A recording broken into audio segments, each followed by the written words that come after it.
वैसे तो भाजपा अनुराग ठाकुर को राष्ट्रीय स्तर पर अपना यूथ आइकॉन बताने में कोई कसर बाकी नहीं रखती, लेकिन वीरवार की देर शाम कुछ ऐसा घटनाक्रम हुआ कि जब शुक्रवार की सुबह हुई तो नौजवानों के आसमान पर एक नए यूथ आइकॉन का उदय होता दिखा। ये यूथ आइकॉन थे पूर्व सीपीएस और मौजूदा कैबिनेट मिनिस्टर चौधरी चंद्र कुमार के बेटे नीरज भारती।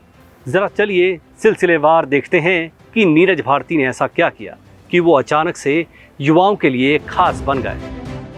नीरज भारती ने फेसबुक पर सबसे पहले 5 शब्दों की एक लाइन लिखी। ये लाइन थी, विपक्ष का समय सुखी था। बस इसी लाइन ने एक ऐसी लाइन खींच दी कि युवाओं की फौज उसी लाइन पर नीरज के साथ खड़ी हो गई। युवा उम्र के कांग्रेसी कार्यकर्ताओं को नीरज में हमेशा की तरह से दम नजर आया। इसके बाद जब शुक्रवार की सुबह हुई तो कांग्रेसी तबके के लिए नीरज एक नई सुबह लेकर हाजिर हो गए। पहली पोस्ट डाली और इसे फेसबुक पर शेयर किया। इस पोस्ट में नीरज ने सरकार की उस नब्ज को दबा दिया जो मौजूदा सरकार ने सत्ता हासिल करने के तुरंत बाद अपने सियासी जिस्म में खुद डाली थी, यानी व्यवस्था परिवर्तन की नस। इस नस में दौड़ रही नब्ज को लेकर नीरज ने लिखा कि राजनेताओं और कार्यकर्ताओं ने सत्ता तो परिवर्तित कर दी, लेकिन अधिकारी और कर्मचारी अभी भी पुरानी व्यवस्था वाले ही हैं। कई कटाक्ष नीरज ने इस पोस्ट में जड़ दिए।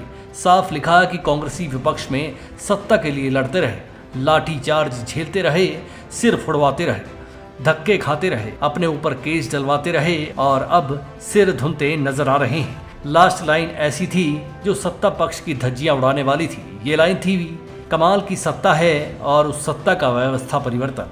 इसके बाद नीरज ने फिर 1.5 लाइन की एक नई पोस्ट शेयर की। इसमें लिखा कि विपक्ष में रहते हुए कम से कम सरकार से उम्मीदें और जनता के प्रति कोई जवाबदेही तो नहीं थी। इशारा साफ था कि जब बीते 5 साल विपक्ष में बैठे थे तो भाजपा के सत्तारूढ़ होने की वजह से कोई उम्मीद ही नहीं थी, और जब सत्ता से बाहर थे तो जनता के प्रति कोई जवाबदेही नहीं थी। लेकिन इसके बाद नीरज ने वो दम दिखाया जो शायद ही कोई सियासत में दिखा पाता। इस बार जो दम दिखाया उसे सियासत के लिहाज से देखा जाए तो वे दम खुद उनके पिता चौधरी चंद्र कुमार के सियासी वाणी के खिलाफ था।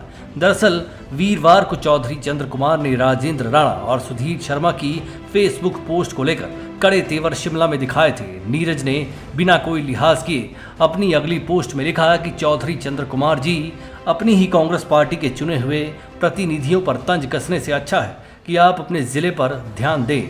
आप सबसे बड़े जिला कांगड़ा के एकमात्र मंत्री हैं। बेहतर होगा कि चौधरी साहब जिले के उन अधिकारियों कर्मचारियों के बारे में सोचें जो 8 महीनों के बाद भी यहीं डटे हुए हैं, और साथ ही उन कांग्रेस के कार्यकर्ताओं के बारे में भी सोचें जिन्हें ये अफसर मुंह नहीं लगा रहे। इसके साथ ही एक तीखा तीर नीरज भारती ने कांगड़ा के एक विधायक पर भी छोड़ दिया और ये आरोप लगा दिया कि चौधरी साहब, ये विधायक आपका और मुख्यमंत्री का खास होने का ढोंग रचकर इन अधिकारियों और कर्मचारियों के साथ सांठ गांठ करके बैठा है। इसके साथ ही नीरज ने एक और पोस्ट शेयर कर दी जो सरकार का सीना छलनी और आम आदमी के सीने में राहत डालने वाली थी। लिखा कि 8 महीने बहुत होते हैं सरकार को अपनी कार्यप्रणाली बनाने के लिए। 9 महीनों में तो बच्चा भी दुनिया में आ जाता है।